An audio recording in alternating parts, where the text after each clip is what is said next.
नमस्कार दोस्तों, चलिए जानते हैं हरियाणा की 50 फटाफट बड़ी खबरों को सिर्फ 10 मिनट में। लेकिन उससे पहले यह वीडियो आप किस जगह से देख रहे हैं हमें कमेंट में जरूर बताएं। रोडवेज कर्मचारियों को बड़ी राहत मिली है। परिवहन मंत्री अनिल विज ने स्पष्ट किया कि नई स्थानांतरण नीति लागू होने तक कर्मचारी आपसी सहमति के आधार पर अपना तबादला करा सकेंगे। इस फैसले से लंबे समय से स्थानांतरण की प्रतीक्षा कर रहे कर्मचारियों को सुविधा मिलेगी तथा विभागीय कार्यों में भी संतुलन बनाए रखने में मदद होगी।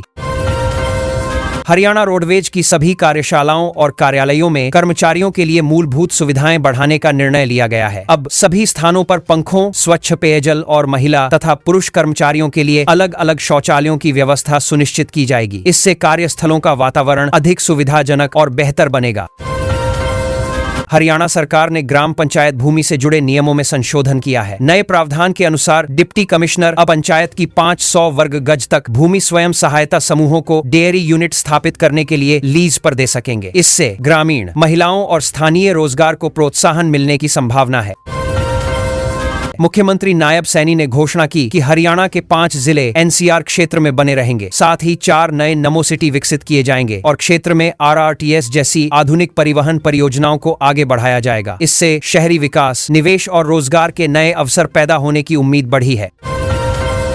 गुरुग्राम प्रशासन ने अतिक्रमण हटाने के अभियान के तहत गैलेरिया रोड पर कार्रवाई करते हुए अवैध रूप से निर्मित 13 व्यावसायिक ढांचों को ध्वस्त कर दिया। प्रशासन का कहना है कि सार्वजनिक भूमि और यातायात व्यवस्था को प्रभावित करने वाले अवैध निर्माणों के खिलाफ आगे भी इसी प्रकार की कार्रवाई लगातार जारी रहेगी।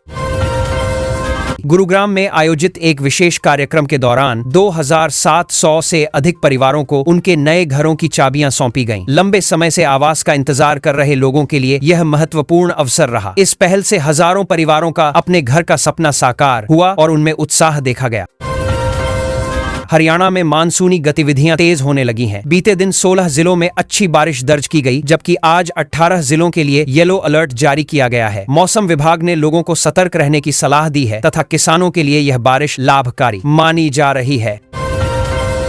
गुरुग्राम पुलिस ने विशेष जांच अभियान चलाकर 13 बांग्लादेशी नागरिकों को गिरफ्तार किया है। जांच में पाया गया कि वे बिना वैध दस्तावेजों के क्षेत्र में रह रहे थे। पुलिस द्वारा दस्तावेजों की जांच और सत्यापन प्रक्रिया को और अधिक सख्ती से लागू किया जा रहा है ताकि सुरक्षा व्यवस्था मजबूत बनी रहे।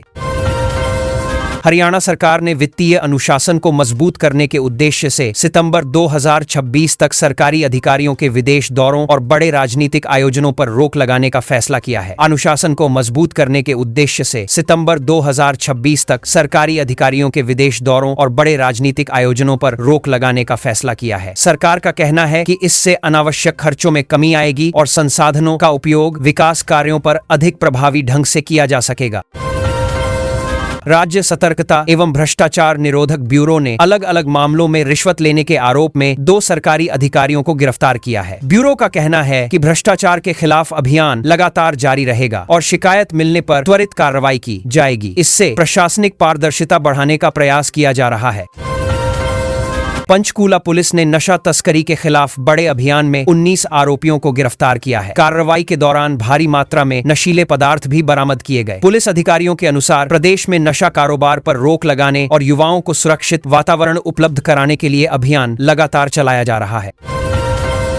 पंचकूला प्रशासन ने नशा मुक्त भारत अभियान के तहत नागरिकों से नशीले पदार्थों के खिलाफ शपथ लेने और जागरूकता फैलाने की अपील की है। विभिन्न संस्थानों और सामाजिक संगठनों को भी इस मुहिम से जोड़ा जा रहा है ताकि समाज में नशे के प्रति जागरूकता बढ़े और इसके दुष्प्रभावों को रोका जा सके। पंचायत विभाग द्वारा डेयरी विकास को बढ़ावा देने के लिए भूमि आवंटन संबंधी नया नियम पूरे राज्य में लागू कर दिया गया है। इस व्यवस्था के माध्यम से ग्रामीण क्षेत्रों में डेयरी परियोजनाओं को प्रोत्साहन मिलेगा, जिससे स्थानीय रोजगार बढ़ेगा और किसानों तथा स्वयं सहायता समूहों की आय में सुधार होने की संभावना है। हरियाणा में 21 जून को आयोजित होने वाली नीट री एग्जाम की तैयारियां तेज कर दी गई हैं। परीक्षा केंद्रों पर सुरक्षा, पेयजल, बिजली और अन्य आवश्यक व्यवस्थाओं को मजबूत किया जा रहा है। प्रशासन का उद्देश्य परीक्षार्थियों को सुचारू और पारदर्शी परीक्षा वातावरण उपलब्ध कराना है ताकि उन्हें किसी प्रकार की परेशानी न हो। मुख्यमंत्री नायब सैनी ने पंचकूला में उच्च स्तरीय समीक्षा बैठक आयोजित कर राज्य की लंबित विकास परियोजनाओं की प्रगति का आकलन किया। बैठक में विभिन्न विभागों के अधिकारियों को समयबद्ध तरीके से कार्य पूर्ण करने के निर्देश दिए गए। सरकार का लक्ष्य विकास योजनाओं को तेजी से जमीन पर उतारना है। विकास एवं पंचायत विभाग ने ग्राम पंचायतों को अधिक आत्मनिर्भर बनाने के उद्देश्य से नई गाइडलाइन जारी की है। इन दिशा निर्देशों के तहत पंचायतों को स्थानीय संसाधनों के बेहतर उपयोग, आय बढ़ाने और ग्रामीण विकास योजनाओं के प्रभावी क्रियान्वयन पर विशेष ध्यान देने के लिए प्रेरित किया जाएगा। हरियाणा के सरकारी स्कूलों में डिजिटल शिक्षा को बढ़ावा देने के लिए स्मार्ट क्लासरूम उपकरण भेजे जा रहे हैं। इस पहल का उद्देश्य विद्यार्थियों को आधुनिक तकनीक आधारित शिक्षा उपलब्ध कराना है। शिक्षा विभाग का मानना है कि इससे पढ़ाई अधिक रोचक बनेगी और विद्यार्थियों की सीखने की क्षमता में सुधार होगा। प्रदेश के खेल विभाग ने ग्रामीण क्षेत्रों में स्थित स्टेडियमों और खेल परिसरों के मरम्मत कार्य के लिए बजट जारी कर दिया है। सरकार का उद्देश्य गांवों में खेल सुविधाओं को बेहतर बनाना और युवाओं को खेल गतिविधियों के प्रति प्रोत्साहित करना है, ताकि राज्य की खेल प्रतिभाओं को आगे बढ़ने का अवसर मिल सके। महिलाओं की सुरक्षा को मजबूत करने के लिए पुलिस विभाग ने राज्य भर में नाइट पेट्रोलिंग बढ़ाने के निर्देश जारी किए हैं। संवेदनशील क्षेत्रों में अतिरिक्त पुलिस बल तैनात किया जाएगा और निगरानी व्यवस्था को मजबूत किया जाएगा। प्रशासन का लक्ष्य महिलाओं में सुरक्षा की भावना को और अधिक सुदृढ़ बनाना है। मानसून के आगमन को देखते हुए सिंचाई विभाग ने नहरों की सफाई और जल प्रबंधन संबंधी तैयारियां पूरी कर ली हैं। विभाग का कहना है कि इससे बारिश के पानी का बेहतर उपयोग किया जा सकेगा और किसानों को सिंचाई के लिए पर्याप्त जल उपलब्ध कराने में सहायता मिलेगी।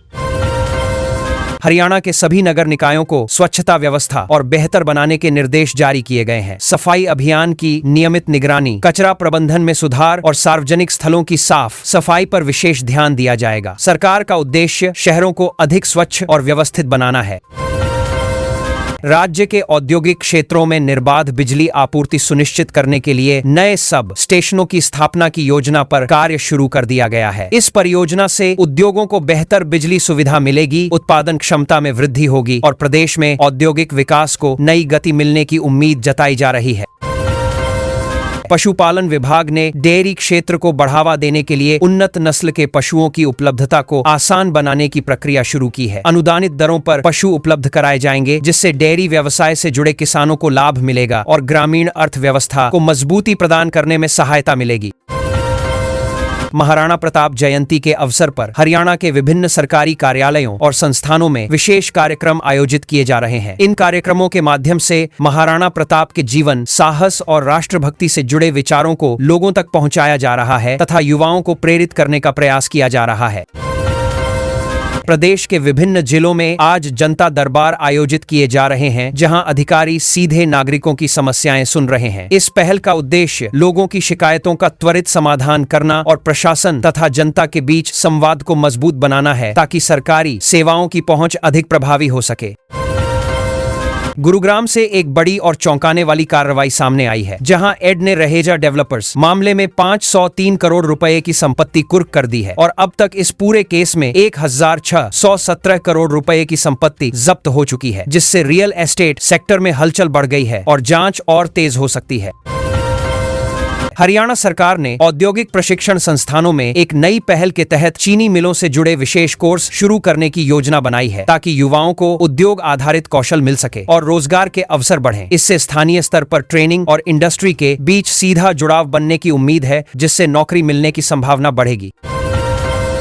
जल संजीवनी नामक त्रैमासिक पत्रिका का विमोचन मुख्यमंत्री नायब सिंह सैनी द्वारा हरियाणा निवास में किया गया, जहां जन स्वास्थ्य अभियांत्रिकी विभाग की योजनाओं और जल संरक्षण से जुड़ी जानकारी को आम जनता तक पहुंचाने पर जोर दिया गया है। इसमें दूसरे 5 उधाइव राहों पहल से लोगों में जागरूकता बढ़ाने और स्वच्छ जल के उपयोग को प्रोत्साहन मिलने की उम्मीद है। हरियाणा कैडर के वरिष्ठ IAS अधिकारी अनिल मलिक को केंद्र सरकार ने जनजाति कार्य मंत्रालय में सचिव का अतिरिक्त प्रभार सौंपा है, जिससे प्रशासनिक स्तर पर जिम्मेदारियां और बढ़ गई हैं। यह कदम कामकाज में तेजी लाने और विभागीय समन्वय मजबूत करने के उद्देश्य से उठाया गया माना जा रहा है और इससे नीतिगत फैसलों में सुधार की उम्मीद है। गुरुग्राम में मतदाता सूची के विशेष पुनरीक्षण की प्रक्रिया शुरू हो गई है, जिसमें ब्लॉक घर घर जाकर नागरिकों का सत्यापन कर रहे हैं ताकि सूची को अद्यतन और त्रुटिरहित बनाया जा सके। यह अभियान लोकतांत्रिक व्यवस्था को मजबूत करने और सही मतदाता पहचान सुनिश्चित करने के लिए चलाया जा रहा है और लोगों की भागीदारी को भी बढ़ावा मिलेगा। हरियाणा में भूमि धोखाधड़ी के एक बड़े मामले में अदालत ने तहसीलदार सहित 12 लोगों के खिलाफ फिर दर्ज करने का आदेश दिया है, जिससे राजस्व विभाग में हड़कंप मच गया है और अब जांच एजेंसियां पूरे मामले की गहराई से पड़ताल कर रही हैं ताकि दोषियों की भूमिका स्पष्ट हो सके और आगे की कार्रवाई हो सके। गुरुग्राम में स्वच्छता व्यवस्था को मजबूत करने के लिए प्रशासन ने 8 नए जोन बनाए हैं और प्रत्येक जोन में विशेष स्वच्छता अधिकारियों की तैनाती की गई है ताकि सफाई व्यवस्था की निगरानी बेहतर हो सके और शहर को स्वच्छ और स्वस्थ बनाए रखने में मदद मिले। इससे नागरिक सुविधाओं में सुधार की उम्मीद है। रियल एस्टेट सेक्टर में गड़बड़ी करने वाली कंपनियों के खिलाफ एड की जांच लगातार तेज की जा रही है, जिससे आर्थिक अपराधों पर लगाम लगाने की कोशिश की जा रही है और दोषियों की पहचान कर सख्त कार्रवाई की संभावना बढ़ रही है। यह कार्रवाई निवेशकों के हित में मानी जा रही है और जांच जारी रहेगी। सचिव स्तर के अधिकारियों को अतिरिक्त मंत्रालयों का प्रभार सौंपा गया है ताकि प्रशासनिक कामकाज बाधित न हो और विभागों के बीच बेहतर समन्वय स्थापित किया जा सके। इससे सरकारी निर्णय प्रक्रिया और अधिक तेज होने की उम्मीद है और कार्यकुशलता में सुधार देखा जा रहा है और नई कार्यप्रणाली से पारदर्शिता भी बढ़ेगी। गवर्नेंस सिस्टम को और बेहतर बनाने के लिए तकनीकी सुधारों पर काम किया जा रहा है ताकि नागरिक सेवाओं की पहुंच तेज और आसान हो सके और लोगों को किसी भी सरकारी दफ्तर में बार बार न जाना पड़े। इससे सेवा वितरण प्रणाली अधिक प्रभावी होने की उम्मीद है और पारदर्शिता बढ़ेगी।